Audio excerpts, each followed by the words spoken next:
So hello everyone. Just trying to actually jump into the frame. There we go, shrinking ourselves down. So we're back. It's been a while. Lots of things happen in my life which you don't need to hear about, but I'm now in a new home with a new gorgeous woman next to me. This is the beautiful Iona. Iona and I first met, must have been last year at the winter solstice, right? This was the solstice. I'm always like equinox solstice. It was the winter solstice at a beautiful ecstatic dance slash, Celtic tradition slash meditation slash this slash that. And you were leading some really gorgeous playful connection, communication things that I really loved. And then we ended up meeting again this year, just a few weeks ago. And then after that, we met again, kind of coincidentally. And then I thought, okay, now we've met each other 3 times. We are obviously supposed to hang out. So I contacted the gorgeous Iona, who very kindly decided she wanted to come over and see me. And as she was coming over, I was like, hey, why don't we do an interview? Because obviously you guys know that these little videos are all about just sharing some inspiration, sharing some real life stories from people like you, me, Iona. I was going to say everyday people. Obviously, we're all very gorgeous and amazing, but like people that, just like yourself, might have a dream about something, but is unsure about what steps to take next, or maybe have something that is blocking you, but you don't know what to do about it. So I really just wanted to bring some more inspiration to your home, to your house, to you as you are right here, right now. And with all of that said and done, welcoming the gorgeous Iona. Let's get a round of applause. Woo! Wait! I just noticed, this is good, yeah. Okay, so Iona, just being said, I know absolutely very, like almost nothing about Iona, so I'm also really excited myself. So Iona, let's start with the beginning. So where are you from?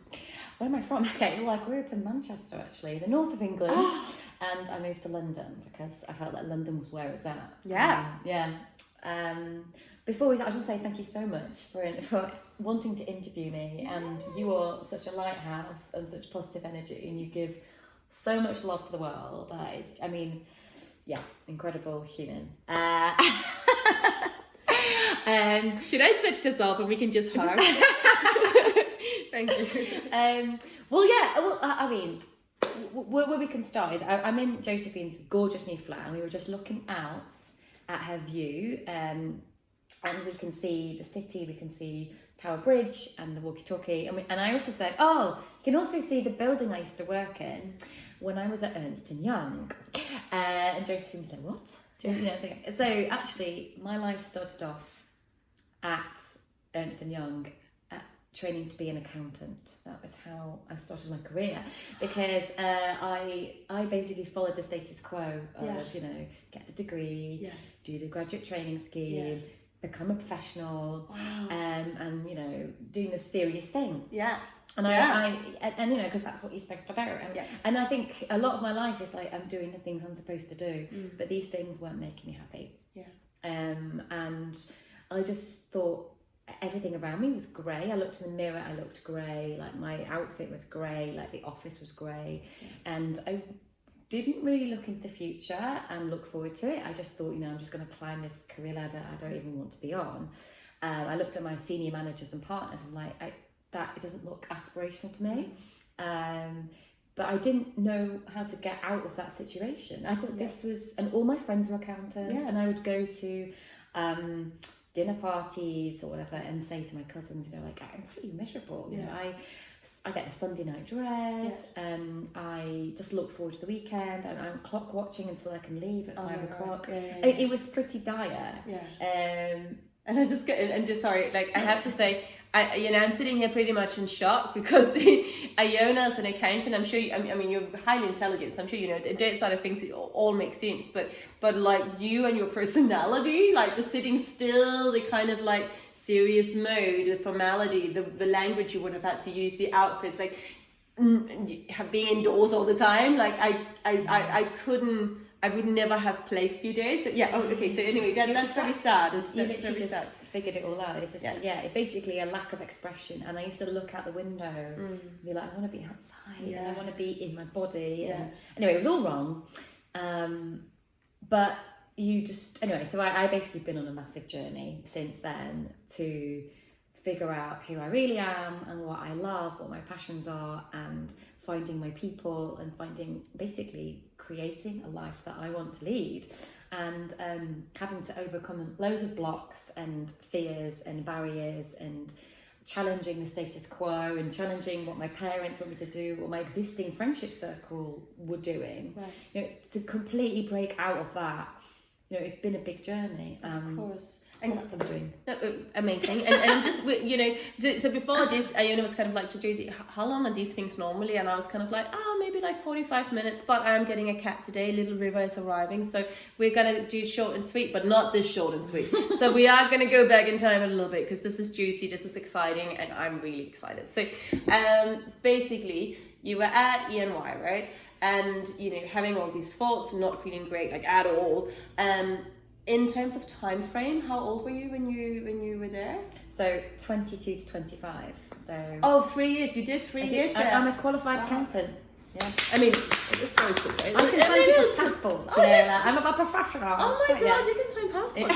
Okay, that is so good. A little side hustle there for next week. Anyway, so at 25, so do you remember, because, you know, usually in life, when we have to make really big decisions, either we finally get around and we're like, yes, we feel courageous, we've got the love in our heart, we're like, there's something better on the other side of this window, and you just jump out like Superman. But for most of us, that does not happen, right? We pray it will, but for most of us, it doesn't. Most of the time, life kind of have to give us a big of the kick up the butt. So what was your situation like? Because obviously you were starting to feel more and you felt more, and like, as in what you were feeling didn't feel great. Did you reach a point where you just felt so not great that you had to do something, or what took place? It's a good question. I think there was a number of things. So sometimes people, like, they have to jump because they get like an illness or something bad happens to their family. I developed this skin picking issue. So it's like picking my skin and like picking my ears and like causing ear infections and causing, I mean, I went to see hypnotherapist to stop this, and, you know, but obviously it was like my soul being like, you know, listen to me. But the big turning point was, so I'd become a chartered accountant, and someone told me about this festival. It's called Secret Garden Party. And I was like, what is this? And someone told me there was like a kissing booth. And I was like, that sounds so crazy and radical. So me and actually 3 other accountants booked the festival. And it was like, I've never really been to a festival, or I'd only been to, like, you know, normal ones. And I went there, and it was like super duper playful. It was like an adult playground. And there was a man playing the ukulele, and he was making up all these songs which are hilarious. And I discovered fire dancing, and they were doing these like fire movements, and there was contact dance improvisation where you dancing in concert with someone else, and it was like, I was like, what? This was all new, and we were dressing up. Somebody, you could get a pair of pants and like design the pants with like googly eyes and pipe cleaners and paint, and then wear the pants. I mean, it was all really creative and silly and fun. And I just had the best weekend. And I did karaoke and danced like crazy and was wearing fancy dress. I think I even met like a white witch who gave me like a tarot card reading. I've never done tarot before. And it all just completely, like, my whole world just blasted into Technicolor from the grey existence I was having. God, I was like, whoa, it doesn't have to be this grey, serious way. The career, like, fuck career. I said a naughty word, but like, career, what? And so after the garden party, I was transformed, basically. This was your initiation? That was my initiation, the festival. What? And it all started because you had heard about a kissing booth. I think that's just like a side thing. I guess because it sounded so out there. I know. And I was like, and you didn't even mention it. And now I'm so curious. So, like, did you actually go to the kissing booth? It's really funny. Do you know what? I didn't find the kissing booth, but the friends I went with the following year, we created this thing called the Flirt Factory, which was a phone box in one part of the festival, and then like another phone box in the other part of the festival. So the phone would be ringing, and you'd ring, and then someone would ring, and then you'd have a little flirt over the phone. And so we sort of created that. But I mean, it's funny because I have actually with some of my things that I've done, I do like to help people flirting, because I think it's a really fun thing to do, to be flirtatious. It's such a fun thing. It's such a good thing. It's such a good thing. And owning that power is immense. I mean, yeah. Yes. Yeah. That's another video for another time. Let's not talk about that. So that was the awakening. So that was the awakening. Okay, and so you had your awakening. Now, what were... No, exactly. You woke up. I think I'm frozen, but I feel so good. Okay, so anyway, you stepped out. Now, what took you from the awakening and also like to then actually making the move of like, I'm leaving? Was it a slow, steady process? Was it a sharp cut? What was it? Yeah, it's been a slow process. Yeah. Because it is difficult because we do live in a world where you need to make income. Yeah. And so for ages I was like, well, I just need to make whatever income, and then on the side just make sure I put all my energy into hobbies and projects and volunteering. So I did a lot of that to sort of well, basically to discover my passions, you know, and through the volunteering you get the chance to develop new skills. So I was like working with children and facilitating, and I learned how to garden, or, you know, there's more to me than being an accountant. I'm, you know, multifaceted and multidimensional. So many things you can go into. Yeah, went to some yoga retreats. You know, yoga's a great opener. You know, basically went into the body. Then I was like a festival addict, and at festivals I would just do all the workshops. Wow. I'll do like, you know, Voga, which is like a cross between yoga and voguing. Yeah, my friend Juliet started that. You know Juliet? Yes. Oh, we didn't know Voga. this. We have another friend in common. Yeah. So she started that years ago, and I was actually part of her, helping her to do that whole thing. Anyway, go. But that's super great, because I yoga, but then like it's the sort of performery, and it's fun. Oh, it was so funny. So I you know, I discovered things like that at festivals, and then get inspired by whatever I saw at a festival, the workshops, whether it be healing or fun, and then I would sort of seek that out in London, because I'd be now like looking out for that, and just loving quirky events. And I kind of moved into connection events where you know, I got to a point where I didn't just want to pay for a ticket to watch someone perform at me. Yeah. I wanted to be part of it. So I like participatory activities. Yes. So yeah, I've just gone on a journey of, basically my phrase is joy is the compass. Yeah. So whatever brings me joy, that is my compass. Totally. And it's like, you know, in every day I live, it's like, who do I want to be hanging out with? Where do I want to be? Who do I want to become? 100%.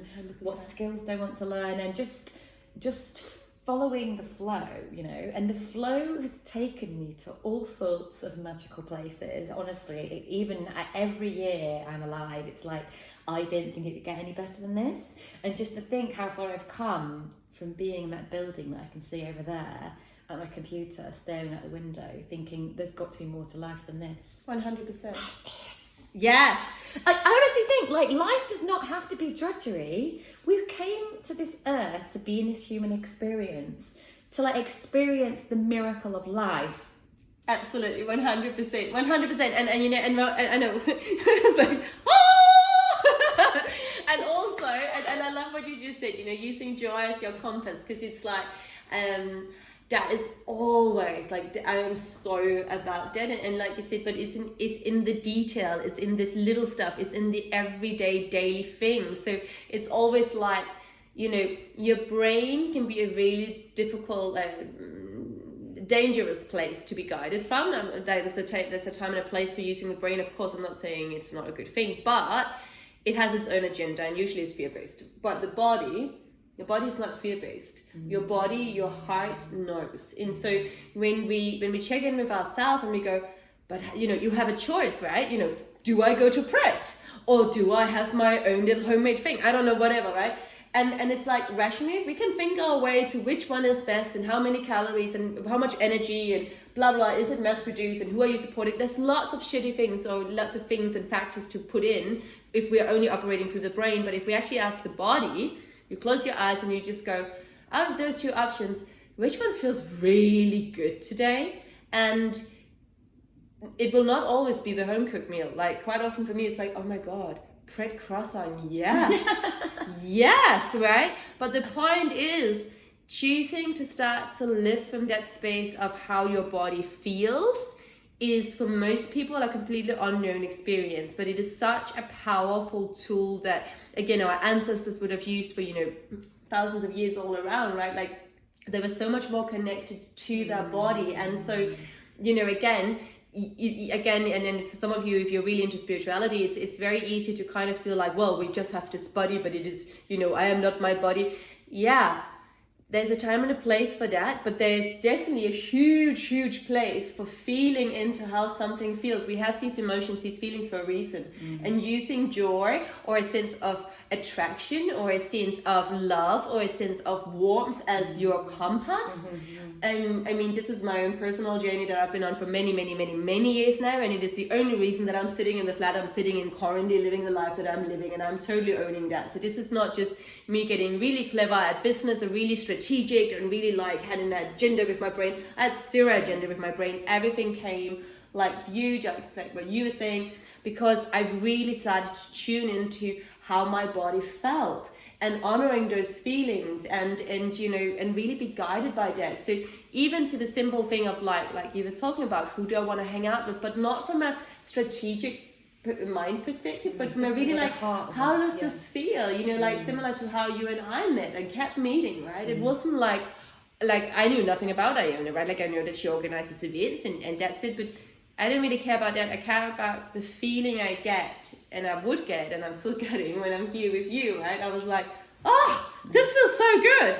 And so there's a reason for that, and then exploring that. And if we start, and when we start to live our life like this, from that space, and again, Iona and I are not just sitting on the sofa saying, hey, just jump out of your everyday job and then go live from your heart and everything will be good. But we kind of are saying that. But you know what I mean? But there's still like, make it your priority in your everyday choices. When it comes to the food or the people you're going to hang out with, like at least within the part of your life that is within your power, that is within your control, right? Like asking yourself, how does this feel? And then what would be the kindest thing I can do, or what would be the most joyful thing I could do? And I love what you were just saying. You were like, we are here on this planet to really enjoy ourselves, like feeling good is good. It is good for me to feel good.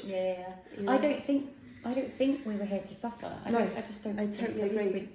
Like this, we just need to tune in to like just think about the pleasure of eating, or like the pleasure of looking at the sky, or like how there's the variety of animals and plants. And I mean, I honestly think this life is a beautiful life. And so I just anything which is torturous or drudgery or like routine, I'm so I can't do that. But it is tricky. I really love your point about tuning into your body, because I think because obviously you teach yoga, and yoga is an incredible practice of you're moving every single part of your body, and in a very intentional way. And then, you suddenly realise, with the breath as well. I mean, you're the yogi. I'm just... Keep going. I'm like, yes, I'm rooting for you, babe. Yes. I did yoga for ages, and I thought it was exercise. I thought, I'm going to get strong and flexible. And then suddenly something clicked, and I was like, it's connecting mind, body, and soul. And then suddenly the body became an intelligence of its own. And, you said to follow your heart. I think following your heart is really very important, and like tuning into the heart is sometimes really hard, or sometimes lose connection with my heart, but it's very powerful to do that. But also tune in with your gut, like your gut feeling, there's intelligence in your gut, and your mind as well. Also there's the I think it's tuning into like every part of you, but as a whole ecosystem. 100%. That's it. 100%. Really valuing and honoring. And this is also, side note, I wasn't saying that the brain doesn't have its time and its place. Having a rational brain is so ridiculously amazing, and we love it. It's creative, and it also keeps us safe. It's beautiful. But knowing when and how to use it, and not think that you are a big brain that is disconnected from the body, and that, like exactly like you said, that the intelligence of the body doesn't have its own voice, because it does. Right? But really starting to integrate all of those senses, and how you were describing it is just like, it gave me like this beautiful feeling of like wellness and warmth and glow, like when you're talking about how you're experiencing life now, because you're experiencing it through your body, not just through your rational brain, which is beautiful. I'm gonna take you back again. So we were at ENY. Okay, yeah. And I know you're like, okay, come on, Josie. I know, but I'm like, this is super juicy because as you all know, like I have freelanced my entire life. I've been self-employed my entire life, so I am not in your shoes. And I think, as we know, most people are in a, you might be in a set job or in a very set routine, and of course part of your brain is like, oh, but how am I going to make money? And even in terms of following passions or dreams or listening to my heart, it sounds like really big steps we have to make, and to a lot of people it can sound nearly impossible. And so okay, you developed this condition, as a coping mechanism, as a way for your body to kind of release the stress that wasn't being fully expressed, and etc. But then from that to then you deciding to stop, or did you just cut down your hours, like just in terms of really practical steps? Will you talk me through it, please? Yeah, sure. So I realized I had a lot of educating myself. So I did some entrepreneurial education, and because I felt that entrepreneurship was a path that I needed to take, so I needed to develop skills in sales and marketing and social media. So I did this course with Escape the City. And I did actually drop down to part-time hours because I unfortunately don't have a trust fund or have a millionaire grandmother that died or anything. So part-time hours, and I also, within my accountancy, tried to move into areas which I thought would be more interesting. Like I worked in renewable energy, I worked in Warner Music, I thought that'd be quite funky. I was like a digital nomad, so I was like, oh, I can travel with this. So there was ways I tried to get around it, but the focus was never that. That was like, I do this for the money. For the money, yeah. Like me and modelling. And then just make sure like maximum money for minimum time, so that I can become who I want to be and like be of service to other people in the world and give my gifts, and I know that my gifts are I'm a space holder for joy, and I want to get everybody in their bodies.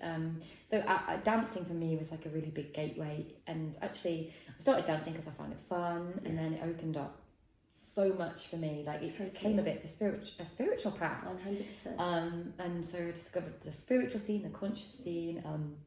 And through that you found new connections, you found new friends, and then all of a sudden these friends were living life in a different way. So then you told your rational brain, you were being shown, because we do need to like make sure the rational brain is okay, you're being shown, hey, there are other ways to do life, there are other ways to hang out together, there's other ways to make a living, there's other ways to interact with one another, and that is really what this is all about, right? Like, we are the 5 people we interact with, or etc., right? But we are also the environments that we live in. We are the activities that we do every day. We are the thoughts we're having every day. And so if you want to have a different experience, we have to do something different. Yeah. And this is what you did. But it all started from just that feeling of like, hey, things don't feel good here. Well, is there a tiny thing in my life right now that somehow sparks joy? Well, right here, right now, it was the kissing booth. And then from there, you met all these other people, these other friends. And then it was it sparked joy. Like there's a feeling of like excitement when I dance. And then you started doing it more and more and more, right? And all of a sudden, things start to open up. Your rational brain starts to accept that, hell yeah, life can be different. Ooh, this feels good, right? So you're having that every day. It's constantly being shown back to you. But all of that just because you decided to blindly follow a tiny little spark in your heart. It was like, kissing booth. So funny, like I don't know how I just remembered that's why I went in the first place.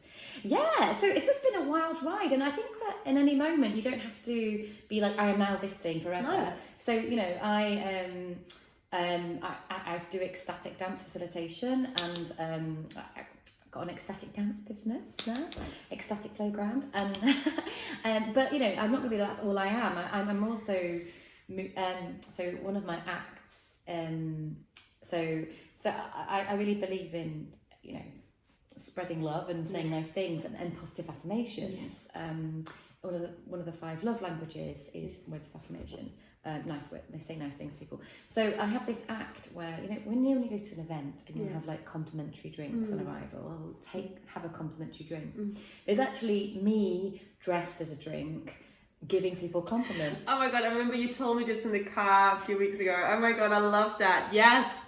But you know, it was a fancy dress outfit, and I was just giving compliments to everybody. But then, and this is actually during the pandemic, because it was online. But then people started to keep booking me, and they wanted me to be a complimentary drink at all these online parties. So cool. So this became a source of income. Yeah. But I was also literally, you know, in an hour's gig, just telling people how amazing they are. You're absolutely beautiful. You're like an angel. You're a beacon of joy. You know, and it's like it just was rolling off the tongue. So I became this sort of performer, stroke fortune teller, because I was kind of like psychically spiritual guru of like 2023. Yeah, no, but in a playful way, because I'm like dressed as a drink. Like, do you want your complimentary drink? I love that. So this is like just one example of me playfully just doing something fun, because my heart is like, I want to say lovely, nice things to people, and actually people being boosted, and it was a nice thing that I gave into the world. But absolutely, so this is always happening. You know, something new happens. I've got this troupe of a kind of immersive theatre troupe, and we do lots of different characters, but one of the characters is we dress as grannies, and you know, when people come in, we're like, oh, come on over here, darling, you go and chat to your nan. And just as another example of people having a warm, lovely interaction with, you know, their fake grandma, and it kind of makes people feel good. And so I just honestly, I'm a bit like, I filled myself with so much joy and happiness because of the path I've taken on. So now it's overflowing, that all I want to do now is pass it on to other people. And it often I'm just doing it because it's a fun thing to do, but sometimes it then turns into income. So then it's like, how amazing that my life is turning into this world where my career is one of spreading joy and helping with connection. And I could go on about a million things I'm involved in, but it's just like in every moment, what's the opportunity here for me to bring my gifts into the world and to be in service to other people and follow my highest excitement. 100%. And I think this is a massive thing, because again, you're following joy, you're following that, which actually really makes you feel good. But as a byproduct, it seems that it makes a lot of other people feel good too. And then as a third byproduct, quite often you're making a really good living from doing something that you absolutely love doing. And again, this is not us sitting here saying, hey, you just have to follow your heart and then you quit your job and then everything is okay. But what we are saying is that the more you start to live in that way, where you tune into your body and you go, you know, every time you have a choice, whether it's about the food or the people you want to do, people you want to see, people you want to hang out with, people you want to hang out with, anything at all, keep tuning into how it feels, and then really trust that it's giving you that feeling for a reason. I mean, you know, like you said, was it 5 years ago or something? You were like, my life has changed so much in 5 years or 10 years, etc., etc. And like all of those changes happened because you decided to follow through, at least follow where that tiny spark was leading you, without a massive hidden agenda, without that, oh my God, you know, I need to reach out to all these people on social media, and then if I do it like this amount of times, then I will get this amount of money, and then I can quit my job and everything will be good. It's like, no, let's bring the goodness, and let's breathe into the goodness of the here and now, because there's always something good if we want it to be there, right? There's always joy to be found, to be had, to be explored, if that's what we're starting to tune into. And then as a byproduct, maybe it becomes that thing where, like Iona, like what you absolutely love is now what you do for a living, right? As far as I understand. Yeah, okay, yes, correct. Or maybe you go, actually, I just want to, you know, I want my dream to stay my dream, and I want to nurture it, and I want to keep it sacred, and I do it on the Saturdays and in the evenings, and that works perfectly for me. I make my money over here and I'm good at it, and it doesn't crazy excite me, but actually it grounds me. Maybe that's your setup. That's incredible. You know, like everyone needs different things. Obviously, Iona and I are both like very like energetic people. We're very curious about life. We need lots of different things. So, you know, you'll probably hardly ever see Iona and I being like, well, this is what we do and that's that. You know, it will always develop. So that's a different path. But yeah, just like that thing of really tuning into your heart and using joy as your compass, and you know, like your whole journey. So will you just, I'm really sorry, I'm not going to ask Iona how old she is, but without asking her. So how long has it been since you left EY? Well, do you know what? I'm turning 40 this year, so... This is beautiful. Look at this beauty. That's so gorgeous, yes. Oh, some wrinkles. So beautiful. But yeah, so that was a while ago. But I have been an accountant like part-time for a long time. Yeah. So I still am on the accountancy thing. So that's not like I've completely. No, but this is good. Yeah. So like, can we just own this even more, because it still means that gives you a base, right? Yeah. It gives you a base from which you can jump and do all these amazing and crazy and wonderful things. Because let's face it, most people that before we started this, Iona was like, Josie, I did this event and we have these like luminous neon colored mannequin legs, right? Like, I'm sitting here going, I love that Iona does this. I love that Iona exists. Like, more people in the world need to sit and think, for the next ecstatic dance party where people are going to have an amazing time, ecstatic playground, Ecstatic playground. Yeah. Ecstatic playground, this is the name. I'm just, little me, gonna like bring along all these gorgeous neon colored mannequin legs. I'm sitting here going, I love that you exist. Yeah. And again, you exist and you can live your life in the way that you do, which brings so much joy to this planet, because right here, right now, you're still choosing to keep that accountancy in a way that just like gives you a bit of a foundation. And thank God for that. Yeah. Well, thank you. Yeah. I do feel like so many things you just said in the last bit I want to bring back, and I think like sometimes something can sweep in, and maybe we'll have like a stroke of luck and can switch immediately to your life, or maybe it will take it might be a slow burn, and it doesn't matter how it happens, but you've got to keep the vision in mind, or like the dream alive, or keep following the nudges and the voices. You can't ignore it, because they are going to nudge you in the right direction. And I love the point you say about finding joy in everything, because maybe you're not going to have the dream lifestyle, the dream partner, the dream apartment, the dream body, or whatever you want. But but in every day you can enjoy the little things in life, or be grateful for all the amazing things and there's so much to be grateful for in life. So and that's what can give you love and joy in your heart. And basically, I think accept everything as it is now and be grateful for everything as it is now, because everything is perfect now. But always, also being able to intend to improve. Not that life is one big improvement, but it's kind of like it's an expansion. Yeah, it's just flowing in the direction that you really want to go. And so one tip I have is, and it's something that I noticed people do at events a lot, at cacao ceremonies, and I realised, this is like really powerful exercise. But just two things to tune into is what do you want to let go of, like what's not serving you. I've like completely reduced my alcohol intake, which I hardly drink at all now, for example. It's one thing I like, let go of unhealthy habits, let go of people pleasing, whatever it is that you have to like keep letting go of that. And then what do you intend to bring in? And it's a constant exercise of let go, bring in, let go, bring in, and reflecting and having those, because also your life can't also be this busy thing the whole time, doing. You have to have moments to yourself, whether you're journaling or meditating or just being by yourself, and just what you're letting go of and what you want to bring in. And then, you will move towards like the life that you want. Yeah, 100%. No, I love that, Iona. Yes. What do we want to let go of? What do we want to let in?